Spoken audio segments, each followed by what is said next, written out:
It's time once again for another episode of the Buckhead Business Show. Being brought to you by the Buckhead Business Association. Broadcasting live from the Pro Business Channel studios in Atlanta. And now, here's your host for today's episode. Hey, good morning from Buckhead. Look there, Rich Casanova sitting here with his silhouette around the $1 billion view.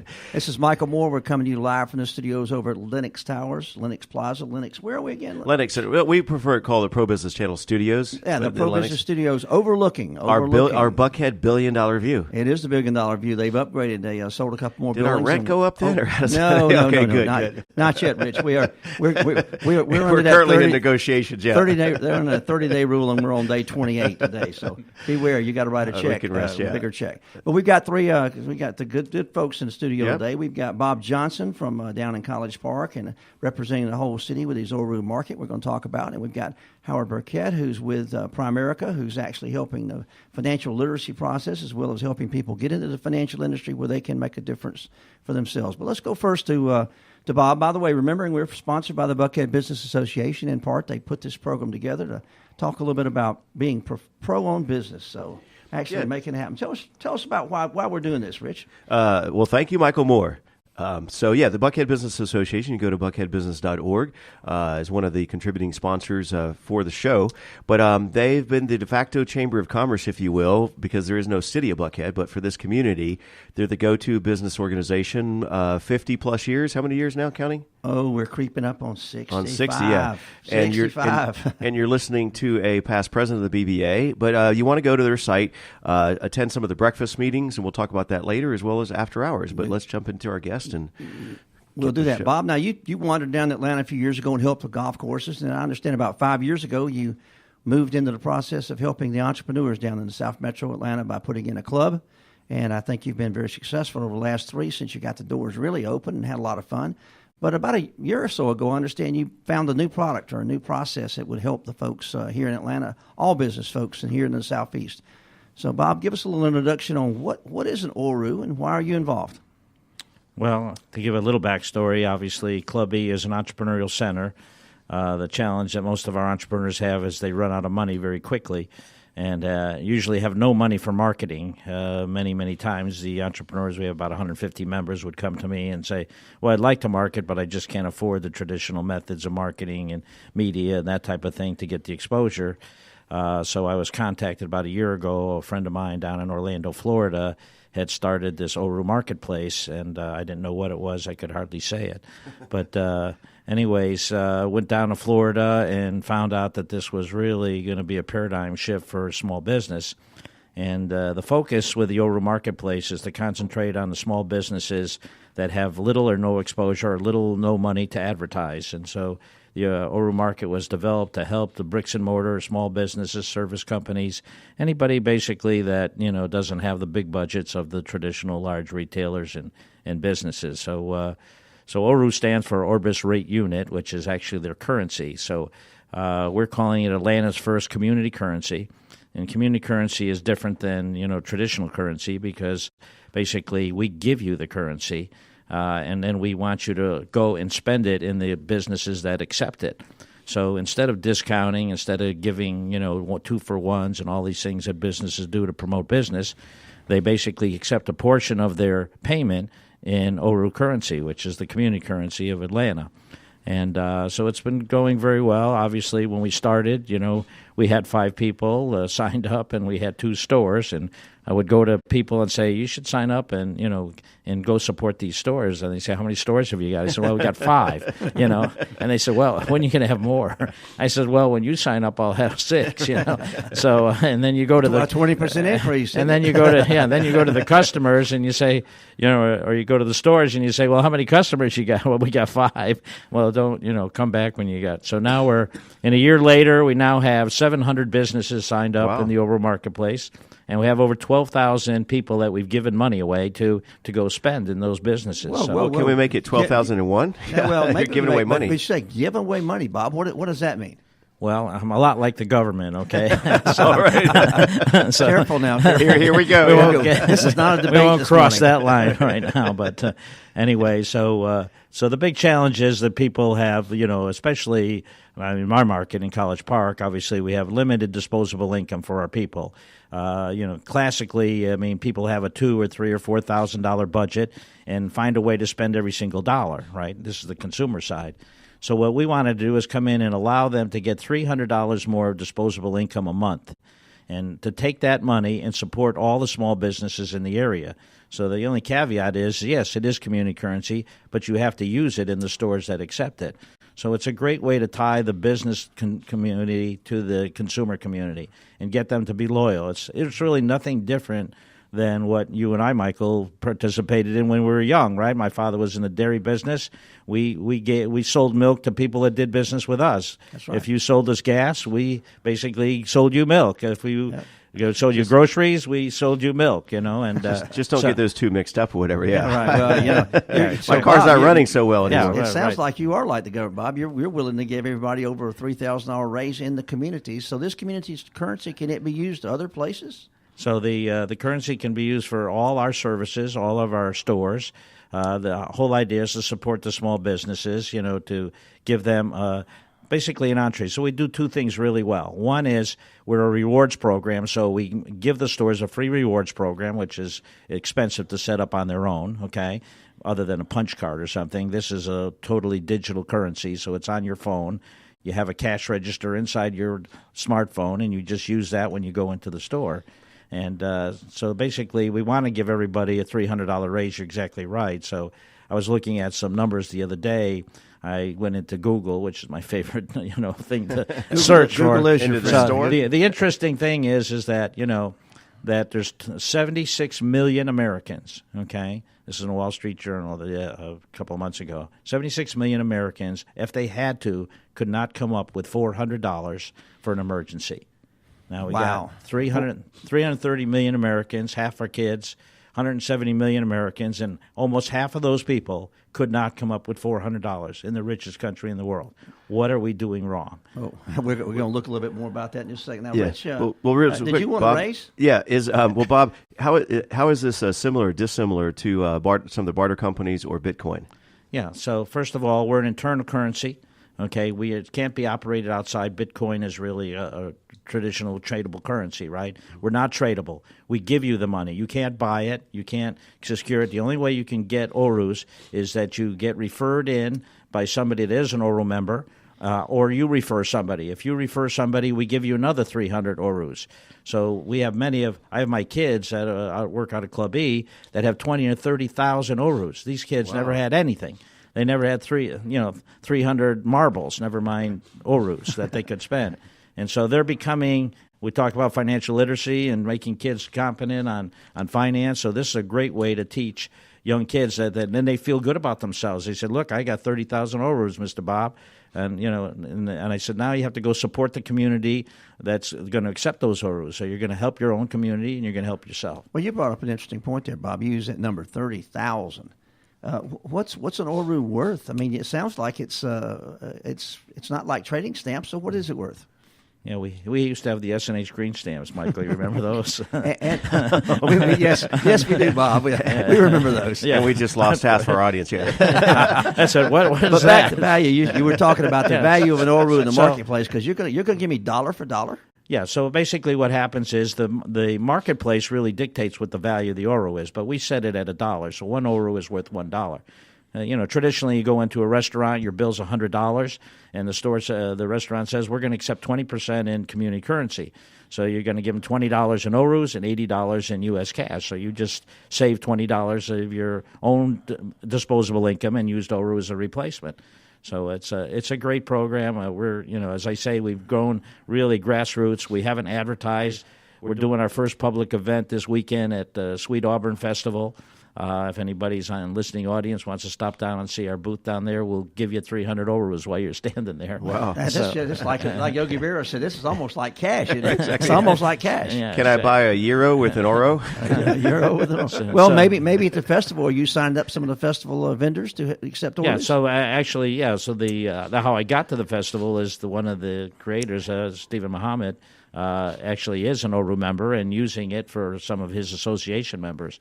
And what we're trying to do is even get the trades to accept it, right? Wow. So we have electricians, plumbers, carpenters. Right. You can get your house painted and get your... Bob, it's amazing. We're going to go ahead and tell us what's the website for that again. So it's www, obviously, Oru, O-R-U, market.com. Great. Well, we're going to flip over for a minute here now and take a little bit of a pause, and we're going to switch over to Howard, who's going to talk a little bit about financial literacy, and we'll cover that process, and then we'll blend these two together about how you can be more financially literate with your Orus or your dollars, and how you can seek careers. And it sounds like you've got some young folks down there in College Park that are creating a wealth path. Yeah, they are. It's great. Good.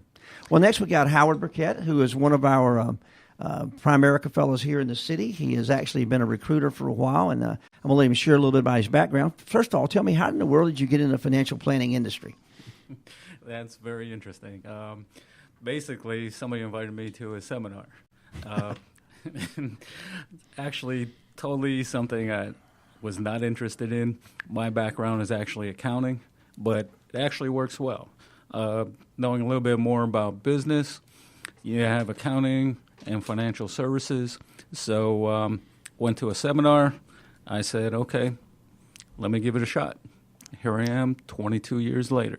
So now I realize you basically talk about the differences. We always talk about the unique proposition you have. How do you recruit folks and put them into this industry to be teachers and preachers of good financial planning? Well, it's all about showing people how to reach their financial goals. So sitting down, showing people how to put together a financial game plan. And usually, most times, people have a shortfall. So their goals and dreams are really high, but their income is a little bit lower. So I show people an opportunity how to make some extra income, either on a part-time basis or what we call a center of influence, where they can just refer people and make some extra money. Or if they decide they want a career change at some point, they can jump in full speed ahead and make some extra money. Well, what's the process to become a financial planner or a referral, or walk me through one of those career changes that you seek those people to help out? Well, typically most people start on a part-time basis. So what happens is it's all about on-the-job training. Nobody knows everything about financial services when they first get started, so it's just showing people what they need to do and really learn about the products, how it's going to help somebody. And from that point, it's really going out and showing other people how to do the same thing. Do you focus on any specific parts of the financial wellness of an individual? Because obviously the people who come in and join your group, you want to make sure their house is beginning to get in order. Right. Well, there's two things that are the main focus. One is protecting your income with life insurance, and two is making sure they never run out of money when they retire. So the main focus is setting up the insurance and making sure they have proper investments. So in terms of the, quote, insurance and investments, how does that match against revenue if they don't have enough today? Well, if they don't have enough today, it's showing them how to make some more. When you talk about part-time versus full-time, give us some of the success stories of your recruits over the last few years, some of the industries they've been in. As you said, you came to the industry because you were an accountant, and that gave you a leg up because you knew a little bit more about the, quote, financial model of income versus expense and leftover. The leftover is the important part. Without leftovers, so you help people find out how to have some leftovers so they can move in the industry. But talk about some of the success stories you feel particularly proud about. Okay, but just go back one of your comments. It's really not about having what you have as leftover. It's really more about how much you save. It's not about how much you make. It's how much you keep. So one of the stories is I have a pastor that started working on a part-time basis. And his whole goal is to help his congregation, because a lot of times people come to churches when somebody dies. So instead of passing a hat, you want to make sure your congregation has life insurance so that they don't have to worry about that. Another person was working in retail, started out part-time, and is looking to go full-time with that. And what kind of results did these folks have when you said part-time retail going to? What were they doing? How did they go through the process? Well, the process is really about a referral business, sitting down with people they know, sharing with them what they're doing, and then finding people that want to do the same thing and move in the same direction. Well, let's fast forward that retail person. So day one, they met Howard. They got involved, did a little paperwork, I'm sure, and gave you or provided you beginnings of where they were today. And you talked them through their process, and then they began to get more and more committed. So what was the process they'll go through over the next 2, 3, 4, 5 years to become fully engaged in the financial services industry? Maybe they're going to wind up being a financial literacy teacher. Maybe they're going to wind up getting their insurance licenses and doing all the stuff they need to do. So share that story with us. Okay. So in order to get started, yes, there is paperwork. Everything in financial services is highly regulated. So obviously there's some licenses to get going, and we walk people through that process. Next is working on going out and seeing people and showing them how to put together their own financial game plan. Worst thing you want to do is have a representative in the business that doesn't have their own game plan. Usually it tells people that they don't believe in it themselves. So putting together their game plan and then going out and helping other people they know, show them what they're doing, show them how to get involved in business, how to help other people. And a lot of it is on-the-job training, where going out, just learning about the products, showing people how to overcome objections. And then there's classroom training as well. Let's roll back to that pastor film. So you're telling me it's sort of like that, do as I do, not just as I say do? Absolutely. So he becomes a better model for his congregation. He probably becomes a better provider for his family. He also is able to probably recognize needs in the marketplace. Because as you begin to become more educated, that's one of the things about financial literacy. You work for a super company. I'm sure you'll have a lot of programs and a lot of planned projects that you engage your people in. Talk about some of the services that Primerica provides in the community as opposed to just the tangible products they sell. The products help people reach their goals, but it's more about a crusade, showing people how to get to where they want to be. And it all starts with planning. Everybody knows there's always going to be emergencies and stuff, but you have to plan. But about helping other things in a community, it's not about what the money can do for you. It's about how you can help other people with that money. Good deal. I know that we're going to get back in a minute and talk about a blending of this two processes together. But Howard, thank you for sharing that with us. Now, you've been in this a number of years. How do people get in touch with you directly? Directly, I have a toll-free number. It's 877-545-3419, or my cell phone is 312-399-4377. Well, Howard, I appreciate you being with us. And again, what company do you primarily represent? Primerica Financial Services. Right, and they're located out in the northeast quadrant of our city. I work out of Tucker. You work out of Tucker. That's pretty northeast. Good to have you with us. So now what we're going to do is going to wind back and talk about this, because I know that some of the things that your agents or your minions, will be a word I'll use today, might use would be to help educate, and you're educating all the time. I know that Bob has probably seen great success because many times people don't know how they should use the resources they have to have some, as you said, not left over, but to spend money on themselves first and build a savings plan, build a product, and build a process. Bob, I know this Oru product you've spoken about is going to give people the opportunity to create some dollars. It sounds like you're going to put some more in the front end of the process for them. So talk a little bit about some of the experiences. You've talked about a couple of the examples of the kids, but talk about a business owner example of something you've seen happen. I think somebody said they bought an Infinity with your product. Well, kind of the unique story about the Infinity dealer was that I was at the Business Expo at GICC, and I was talking to all the small businesses that were there about getting into the Oru Marketplace to promote their business and have free marketing program. And they all liked that. Say, how can you get it free? I said, the whole idea or concept of Oru was to give a platform for all small business to operate and market for free. And he was kind of over listening to me, and then I started to leave, and he said, hey, wait a minute. He said, what's that thing about currency and you've got people that are members that are looking to get this. I said, well, it's not really for you. I said, it's really more for the small. That's the takeaway sale, yeah. It's a small business guy. He says, what do you mean? I'm a small business. I have a dealership down on Jonesboro Road. And he said, we're really here to help the small bricks and mortar store. He says, well, we need help too.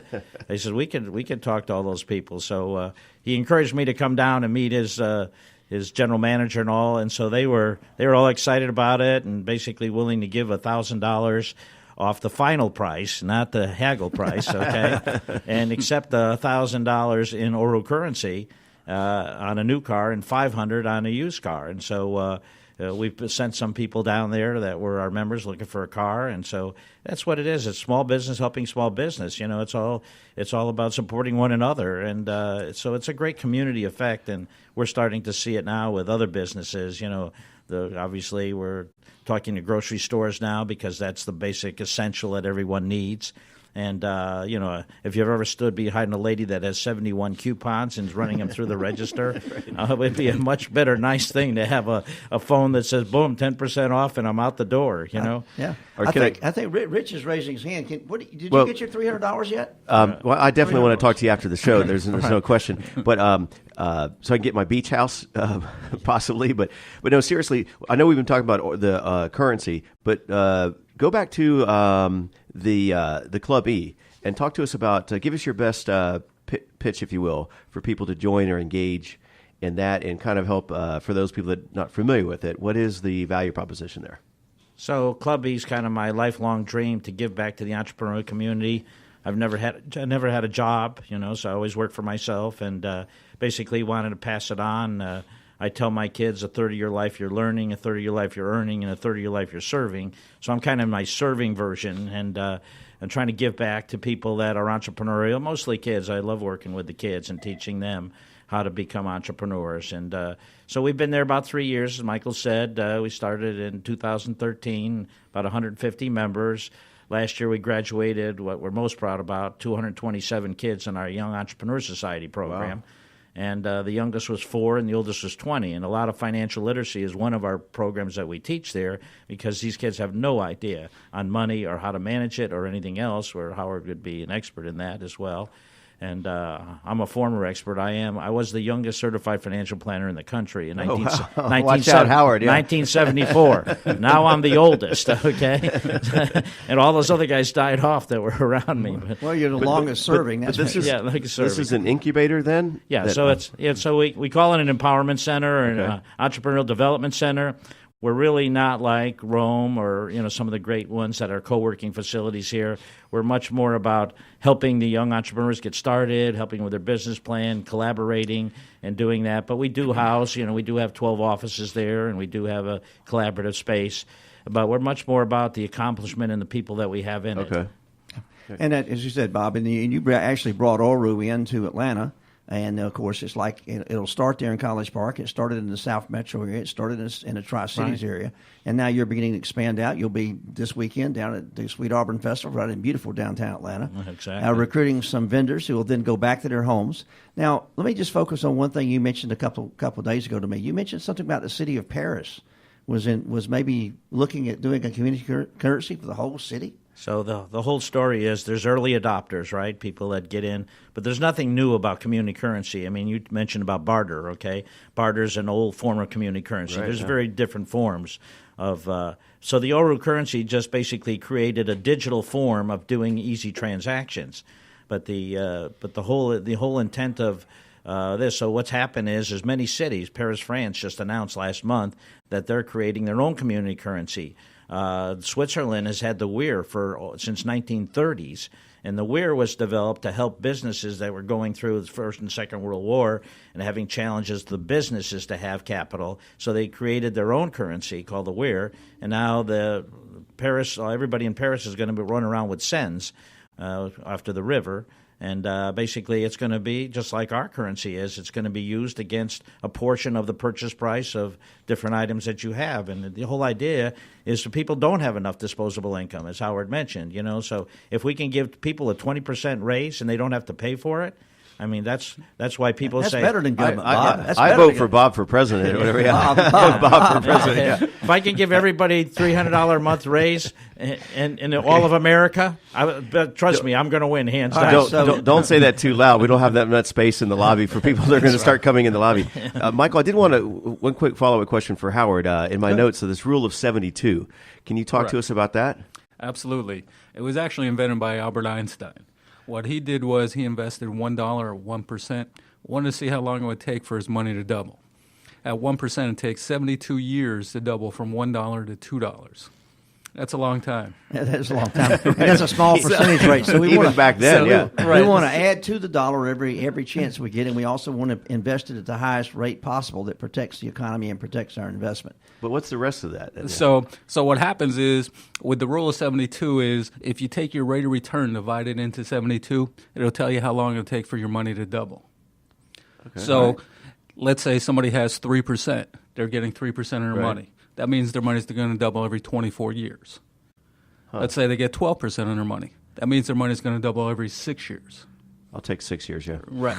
But if you get 24%, you get your money. What if you get 100% return on your money? It's just double today? Right. We're almost out of time, man. As Jethro used to say, naught times naught's naught, but naught 1 times 1 is 1. And you'll get it back in 1 year, buddy, double.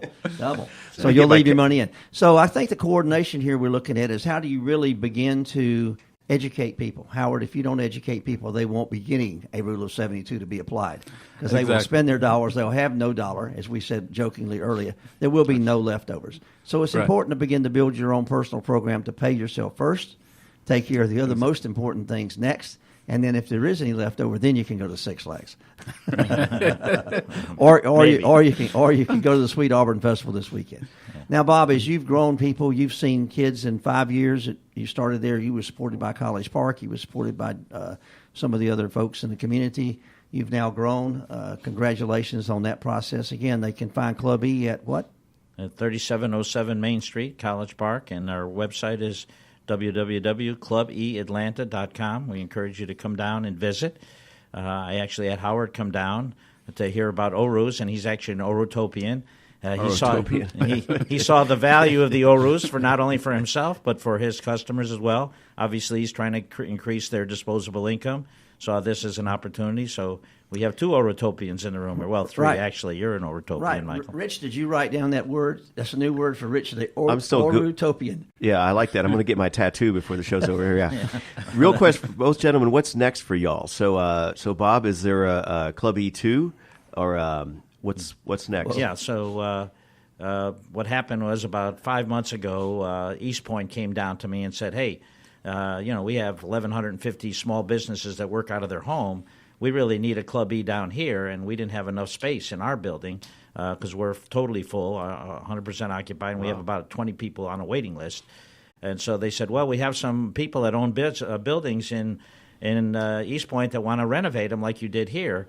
So they hooked me up with a business owner that owned a building, has 2 acres of land, about 20,000 square foot. So we're going to be creating a new Club E, East Point, about 46 offices. And stay tuned for grand opening. Is it Club F, or does it just stay with E?